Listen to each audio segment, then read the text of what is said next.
অসাধারণ একটি বৃষ্টি ঘন মুহূর্ত। আজ 29 তারিখ 4 মাস 2026 সাল। এখন রাত্রি ঠিক 10টা বাজে।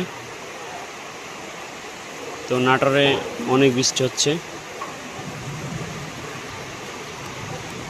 সাথে বজ্রপাত ও হালকা ঝোড়ো হাওয়াও রয়েছে। তো আশা করি আপনাদের এলাকা অনেক ভালো আছে। আমার এলাকাতেও প্রচুর ঝড় বৃষ্টি হচ্ছে। আল্লাহ পাক সবাইকে হেদায়েত দান করুক, সবাই সুস্থ থাকেন। এই ঝড় বৃষ্টির মধ্যে কেউ বাইরে যাবেন না আশা করি। স্যান্ডেল সামলাইছিলেন কি জন্য?